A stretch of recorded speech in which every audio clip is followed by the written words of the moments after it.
Bismillahirrahmanirrahim. Dear students, now we are going to start with the control of blood flow, and this is dealing with the local tissue blood flow control. And in this chapter we will discuss how a particular part of body receives increased or reduced blood flow according to its requirements. So when a person, for example, is exercising, the blood flow to the muscles will increase, and whenever a person is having food or he has just taken in some meals, so the blood flow to the GIT will increase. And similarly, if you are working, if you are reading, if you are writing, so the blood flow to your brain is increasing. So these local tissue controls of blood flow are maintained according to the tissue needs. In this chapter we will know what factors affect the tissue blood flow. We will describe the vasodilator and oxygen demand theories. We will know the mechanisms of autoregulation. We will describe how angiogenesis, angio means blood vessels and genesis means production of new blood vessels occur, and then we will know about various humoral factors that affect the blood flow. So each tissue controls its own blood flow in proportion to its needs, and the major nutrient which determines the blood flow is oxygen. So delivery of nutrients such as glucose, amino acids, etc., removal of carbon dioxide, and then apart from oxygen, other nutrients such as glucose and amino acids, they also play an important role. Then removal of carbon dioxide, hydrogen and other metabolites from the tissues is another determinant of the local tissue blood flow control. Transport of various hormones and other substances, they are very much important regulators. So flow is closely related directly to the metabolic rate of the tissues. Accordingly, you can see that variations in tissue blood flow, they vary from organ to organ. Under resting condition, the brain receives about 700 ml per minute of the blood, which is about 14% of the whole cardiac output or the circulation. The heart receives 200 ml per minute. Similarly, the maximum blood flow is towards the kidneys and the liver. In kidneys, you know that there is constant filtration of the blood, and the liver, it detoxifies all what comes to the blood. Whereas in non-exercising muscles, the blood flow is 750 ml per minute. In cool weather, the blood flow to skin is 300, but in exercise, the blood flow to muscles is increased, and in hot weather, the blood flow to the skin is increased. Now see, very important thing here, that only excluding kidneys, which are basically not taking up the blood, they are filtering the blood, the highest blood flow is towards the glands. The thyroid gland, it receives 160 ml per minute per 100 grams, although the total blood is only 50 ml per minute. But as far as the size of the thyroid is concerned, it is a very small hormone, it is a very small gland. So keeping in view the size, according to the size, the ml per minute per 100 gram of tissue rate of adrenals is maximum after kidney, and thyroid is next, even more than the brain and heart. So they have an active blood supply because of their active function throughout the day. Throughout your life, the thyroid glands and adrenal glands, as you will study in endocrinology, they play a very important role. Now acute control of local tissue blood flow is directly related to tissue, directly proportional to the tissue metabolism. Decrease in oxygen availability to tissues increases the blood flow. Whenever you are exercising, you are consuming more nutrients, more oxygen, the blood flow will gradually increase. When you are working hard, like you are reading, like you are learning something, the blood flow towards your brain will start increasing. Now this is the graph which shows that the tissue oxygen saturation and blood flow are directly proportional to each other. When the tissue oxygen saturation is reducing, so the blood flow, it will start increasing. The arterial oxygen saturation is inversely proportional to the blood flow. Whenever it is reducing, the blood flow will start increasing. Blood flow through a vessel is determined by the pressure difference between the two ends of the vessel, arterial and venous, that we discussed just in the last chapter, and the resistance of the vessel. So vasoconstriction and vasodilation, they play very important roles in this. Then there are active vasodilator theory. a theory which stated that it is not an automatic or passive process. Active vasodilators are secreted like adenosine, carbon dioxide, lactic acid, ADP compounds, histamine, potassium ions, and hydrogen ions. These are the vasodilators which are secreted by by a tissue which is actively metabolizing. Similarly, there is another theory that whenever a tissue is in high metabolic state, the oxygen demand is increased. The oxygen supply is reduced and the demand is increased. When the tissue oxygen concentration it reduces, the arterial resistance it will automatically reduce. As I can explain with the help of a graph, that whenever there is or with the help of the graph is coming next, when the grip of the sphincters of meta-arterioles it is reduced, it is lightened, the oxygen definitely because of the reduced oxygen or hypoxia, the meta-arterioles will loosen their grip, so there will be a vasodilation, or the effect will be the loosening or relaxation of the vessels. So this loosening or relaxation of the vessel will lead to increased blood flow. So this will, I will insert a shape here, this will cause a reduction in this. So this will cause a reduction in this oxygenation hypoxia. So this will be a negative feedback loop.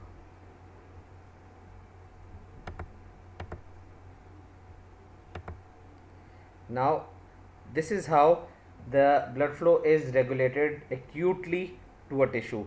Whenever you start exercise, the blood flow will increase to the muscle. When you start eating a food, it will increase to GIT. When you start having some hard study session or learning session, it will increase to the brain, eyes and ears.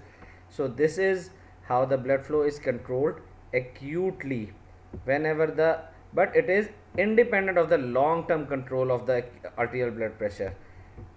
This means if by increasing exercise or studying hard your acute blood flow is increasing, it is not having a long-term effect on the blood pressure. Otherwise all the athletes and students would be hypertensive. सबको blood pressure की तकलीफ होती है. High blood pressure would have been a side effect of all exercises, but this is independently controlled.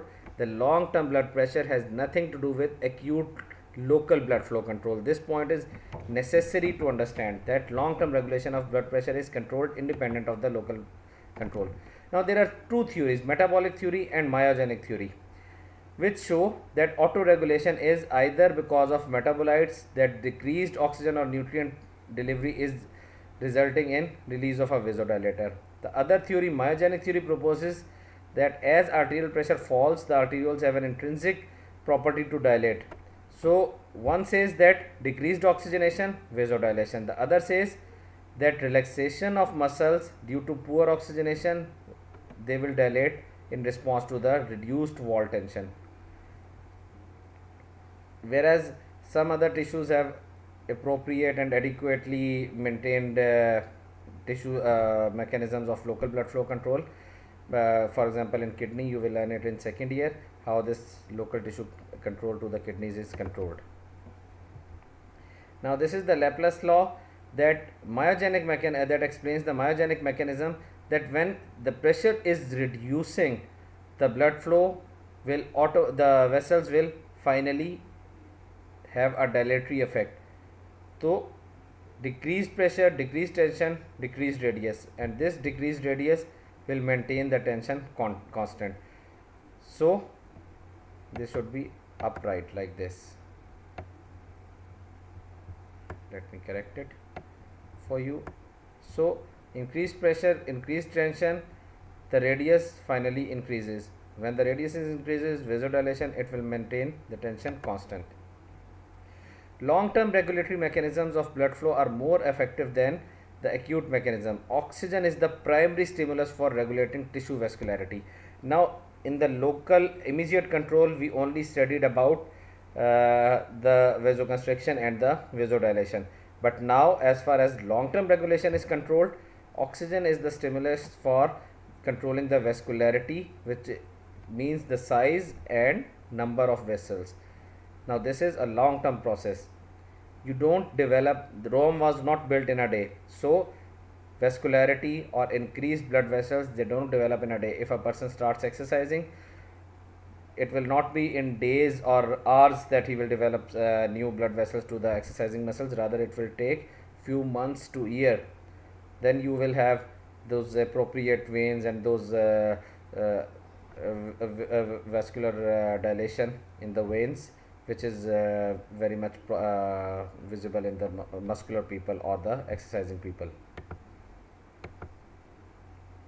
Now this process is known as angiogenesis. Angiogenesis is the growth of new blood vessel. It occurs in response to angiogenic factors released from ischemic tissue, a tissue which has low blood supply, rapidly growing tissue like uterus during pregnancy, like an exercising muscle, like the muscles of abdomen when a person is getting fat, or tissues with high metabolic rates. Like if a person is doing brainy work constantly, his brain will develop new neuronal connections as well as high vascularity. Now what are these angiogenic factors? They include small peptides like vascular endothelial growth factors, VEGF. This is also given artificially to athletes, which is a process which is banned by the sports authorities. Fibroblast growth factors and angiogen. Now how does angiogenesis occurs? This is shown in the next diagram.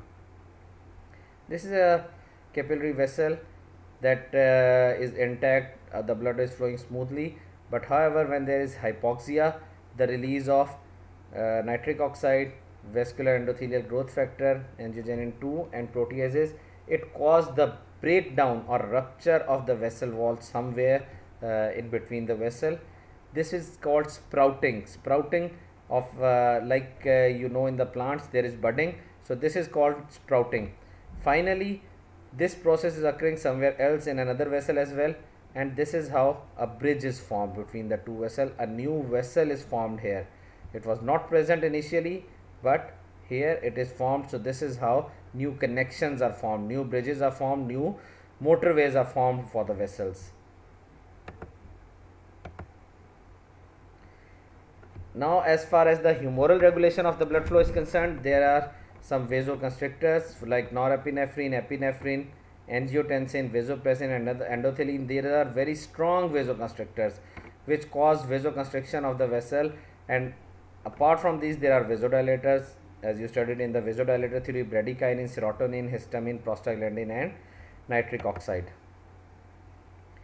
The acute control is by EDRF, endothelium derived relaxing factor, which is mainly nitric oxide, which is also known as EDNO, endothelial derived nitric oxide. It increases blood flow in upstream arteries, and it is released by the endothelial cells lining the arterioles and the small arteries. The change in tissue vascularity occurs during growth, scar tissue, and when you have a neoplastic tissue or cancer. So these factors, fibroblastic growth factor, vascular endothelial growth factors and angiogenin, they play a very important role. Now just to give you an idea what happens to a hypertensive or diabetic eye, there is growth of vessels within the retina, and these vessels, they start developing collateral circulation, and increased vascularity in the eye is the major reason of partial or complete blindness in diabetic and hypertensive eye disease. The collateral circulation, as I just have shown in the previous diagram, that this is how new tributaries and branches are formed in the veins and the arteries. Whenever there is thrombus, the arteries will start bypassing, and the like you all know that when a main road is blocked, you adopt smaller streets or new streets are developed. So these new tributaries and branches are because of this thrombus which is present here, and the stenosed area will finally be shred off. It will not be functioning anymore, and this new vessel, the new vascularity, will be the new order of the day or the new motorway. This is a repetition of the previous thing that we've already seen. Angiotensin 2, powerful vasoconstrictor, And norepinephrine and epinephrine sympathetic, they are released by the sympathetics, and they are released at the nerve endings in individual tissues, which release the norepinephrine, and it excites the heart and contracts veins and arteries. Angiotensin 2 constricts powerfully the smaller arterioles and increases the total peripheral resistance. Then there is vasopressin, which is also known as ADH. It is even more powerful than as compared to the angiotensin 2. It is formed in nerve cells in the hypothalamus of the brain. Endothelin is a powerful vasoconstrictor in damaged blood vessel. Usual stimulus for release is damage to the endothelium. Then we have bradykinin and histamine, which are usually vasodilators, which are released, especially bradykinin, after inflammation, and once formed it persists only for few minutes. Whereas bradykinin, it plays a special role in, as I told you earlier, in inflammation, and regulates blood flow in skin, salivary gland and gastrointestinal glands. On the other hand, histamine is released in essentially every tissue of the body, especially in allergic reaction.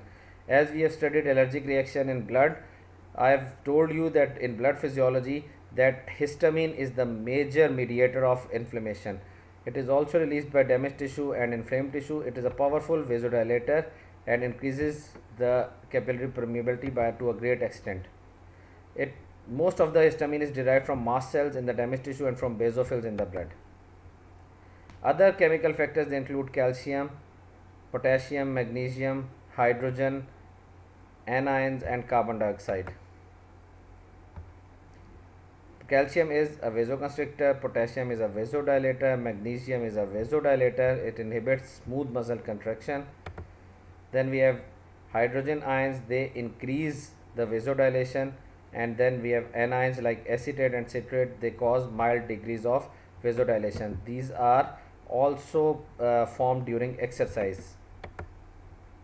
Carbon dioxide increases